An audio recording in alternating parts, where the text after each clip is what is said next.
people have literally been doing this thing called like the human experience for centuries at this point. So why do you think by 25, 26, you would be the one to crack the lid on that? Maybe calm down a little bit. You're not gonna figure it out. What's up, you guys? Welcome back to the Bougie Black Girls YouTube channel, or welcome if you are new. My name is Dana, and I am so sorry for missing last week's upload. I kind of got sick out of absolutely nowhere. I'm literally wrapped up in my heated blanket as I record this video, trying to make sure the cold doesn't come back, but I'm excited to be back and excited to dive into the topic I have for you guys today. So I am 29, and in just a couple of months, my big 30th birthday is coming up, and I have become super excited about it, which is definitely a complete 180 for how I felt like when I was 25 or 26. I was definitely in that season, that period of like dreading turning 30. But I feel like over the past 6 months to a year, I've really kind of been able to look forward to what that period of my life is going to mean. But as I've kind of transitioned into like a more positive outlook on it, I'm kind of just been asking myself and sort of wondering why so much of the chatter online and even just amongst women I know is so negative about the transition into your 30s. And even sometimes I see that conversation kind of continuing about the transition from like 30 into 40. So I wanted to just maybe unpack why that is. Why do people feel like, transitioning into 30 is like symbolic of them wasting their 20s? What does that even mean, to waste your 20s?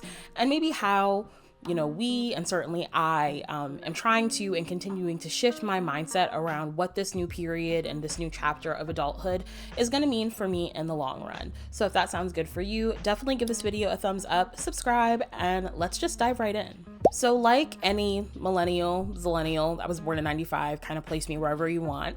I, of course, started looking into this with a Google search, and I was not surprised that this conversation, was happening online. I've seen it before, but like the sheer volume of spaces dedicated to people just kind of talking about why they feel like they wasted their 20s was really kind of surprising to me. And the reasons kind of ran the gamut. I saw people saying that they were in a field that they didn't enjoy. People said that they never pursued the dreams that they wanted to. They didn't travel too much. They were too shy and not outgoing enough. Some people said they worked too much. Some people said they didn't work enough. And then, of course, there were more serious challenges that people were dealing with, like grief or the loss of like a close loved one or a family member, depression, addiction, abuse, kind of things that were very debilitating for them during this season of life. There was also this like very specific to women conversation about like your 20s being the peak of your physical attractiveness, your beauty, your health. And so if you weren't doing something during that time to capitalize off of those things, you had wasted that season of your life. And so even that like surface level excavation of this topic is a lot. It's a lot to digest. I think it's a lot for people to process. And so how are we supposed to feel about the transition into this new season of life when, all of the information and people sort of like reflecting on that transition is very negative, and people have, bad feelings and regrets that we kind of want to just take into consideration and make sure we're not missing something and we're not overlooking something. But I think it's really key for people to give themselves a bit more grace, especially, speaking to my community, Black women and femmes.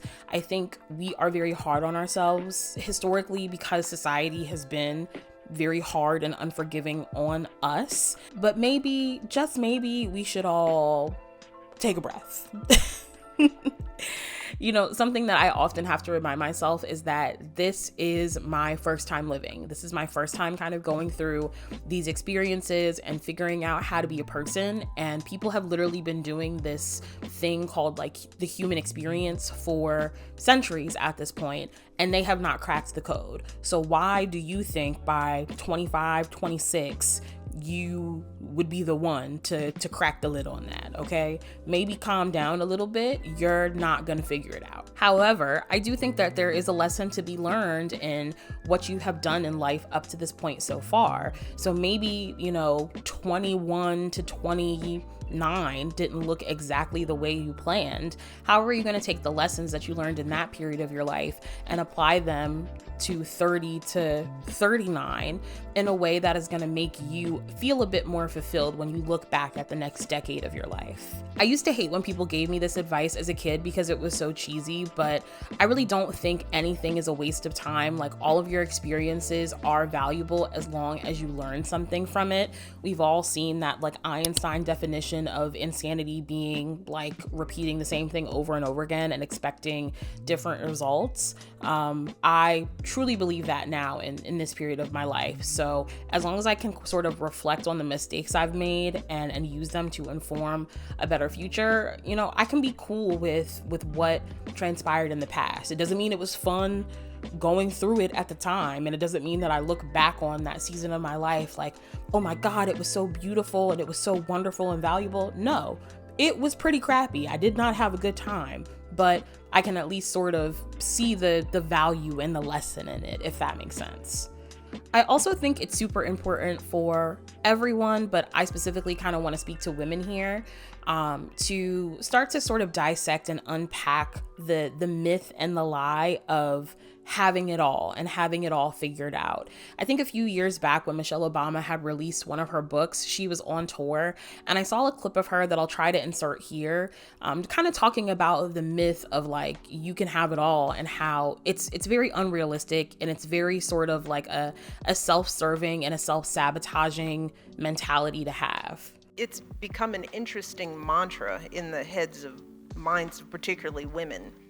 But it's so stupid. It's a stupid thing to, just to be honest. It's like, no one has it all. No one. And why should we? Because doesn't that sound selfish? Because if you have it all, that means somebody has nothing. It's like, I'm not supposed to have it all. What we fought for as women, I thought, was choice. The ability to make a broader set of choices for our lives. And where we are now is that there's some people that are judgmental about the choices that some women make, and a lot of times we do that to each other as women. Oh, you're staying at home? Okay.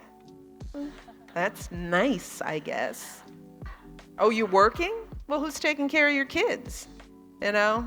We tend to do that to each other.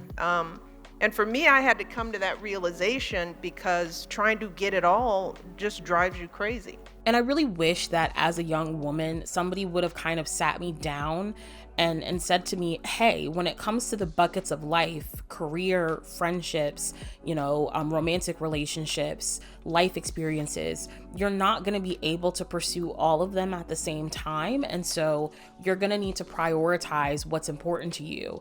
If someone would have sat me down and had that conversation, I really think the mentality I would have went into my 20s with would have been a bit different. But now, looking back on it and transitioning into my 30s, I've got a better grasp on that is making me look forward to this season of my life. I think your 20s, and for some people even your 30s, are really about figuring out what you want and like what you're going to prioritize in what order. And once you sort of can make meaning and make sense of what that looks like for you, the next part of your life is really just about executing on that as good as you possibly can. Using myself as an example, I feel like my 20s were dedicated to education, career, and really setting myself up to be able to take care of myself by myself. I don't want to get into all, the nitty-gritty details of my personal life, but I come from a family situation where there were periods of instability that kind of just made me very scared about what the future could look like. And so I feel like the last decade of my life has really been dedicated to making sure that, within my means, I can make sure I'm good by myself. And so a lot of that involved education, finishing my master's degree, really pounding the pavement when it comes to my career. But it came with a lot of sacrifice. I relocated away from some of my closest friends. I sacrificed sort of the pursuit of, romantic relationships in favor of like career and education. I maybe didn't travel or get to experience like some of the fun things that come along with your early 20s as much as other people do, especially when you throw COVID into the mix, honey. And I don't think I made the right decision 100% of the time. I don't even think I made the right decision 90% of the time. But what I've noticed is that while I, as somebody who pursued career and sort of like professional growth and academic growth in this season of life, can look at a friend who got married and have kids and sort of be envious of that, I think sometimes when we have conversation, I find that, you know, they are envious of the path that I took. And it's really important for us to just, as we're having conversations with our friends and building community, just to make sure that we all feel supported in what comes next. And so as we sort of swap roles and swap priorities, you know, how can we help each other move along on that path? But with all that being said, I think it's really important for women and femmes, particularly Black women and femmes, to reframe their relationship with aging and with getting older. And I think that's easier said than done when we live in a society that places such a high importance on quick accomplishments, achieving so many things when you're young, and just kind of youthfulness in general. And we don't have to dive into how odd I find people's obsession with youngness as I get older in this video, but something I will say has helped me sort of like step out of the bubble of thinking that everything has to be accomplished in the first half of life is starting to consume more media and more stories from people and by people who stepped into success later in life. And you know, literally so many people come to mind when I think about the greats who have had such an amazing impact on culture and society well into their 30s and 40s. You think about Viola Davis, Samuel L. Jackson, Vera Wang, Toni Morrison, Ava DuVernay. Like, these are people who started these amazing careers and these amazing projects that we know them for well into later seasons of their life. And I just sometimes think about what it would look like if they had sort of told themselves the lie that we often find ourselves saying about how once you hit 30, that's it, it's over. And so why don't we just try to be a bit more kind to ourselves and show ourselves that that opportunity exists when the proof is out there? I don't even think you just have to look at people who started their careers later in life to sort of feel better about, you know, growing older and transitioning into your 30s. I think you can even look at people who are successful younger and sort of take a look at the evolution and think about what if they had stopped when they had quote unquote got too old to be doing what they're doing. A couple videos back to kind of talk about how I like to listen to musical artists' catalogs from start to finish and see the growth. And so right now I'm doing that with Beyonce.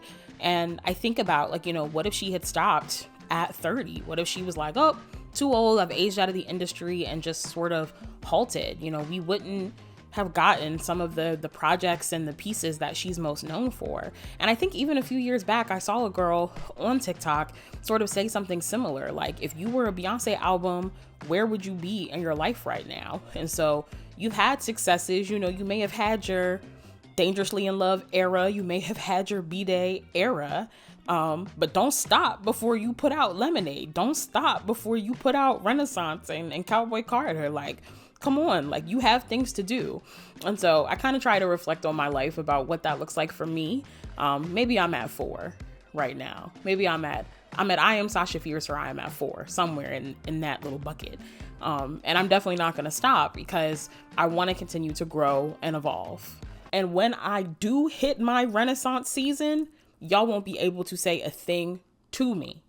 And last but certainly not least, I think it's really important when we think about sort of like wasting your 20s, to get in company with people who are at different stages of adulthood and different stages of life. And so expanding your friendship circle beyond people who are just like within 1 or 2 years of age range of you, I think can be very helpful with that. And so having people who are maybe like 4 to 5 years younger than you, as well as people who are maybe like at my age, heck, 10 to 15 years older than me, has really helped put things into perspective. Chatting with people who are younger and being able to sort of like share advice, share wisdom and guidance with them has put into perspective like how much life I actually have lived and what I've learned and how I've grown. And then similarly, just being in company with people who are older than me has allowed me to sort of see that there are different pathways and different avenues to go about being successful, and living a life that is full of like, happiness and fulfillment. And so if that's something you're kind of struggling with, wherever you're at in life, I think expanding your friendship circle, and this doesn't have to be the people you are closest with, but just getting around people who are at different life perspectives and different points will help you plant your feet where you're at right now. So yeah, I think if you are in your 20s, like me, about to turn 30, or if you are well into your 30s, just kind of take this video as a reminder to be a bit more gentle with yourself. You're not out of time. There's plenty of time to pivot. Everybody has the capacity and the resources to go through a season of reinvention if that's what you want and that's what you need. And nothing is a waste of time unless you don't learn from it. And so in the comments below, I would love for you to drop a line or, a note about what you're looking forward to at whatever age you are for, the next 5 years, the next 10 years, etc. Definitely give this video a like, and subscribe to the channel if you haven't already. Really, really have loved the growth that I've seen this year on this channel. I'm so grateful, you guys, and I'm so excited for it to continue to make more content for you all. Follow me on socials, and I will catch you in the next one. Bye.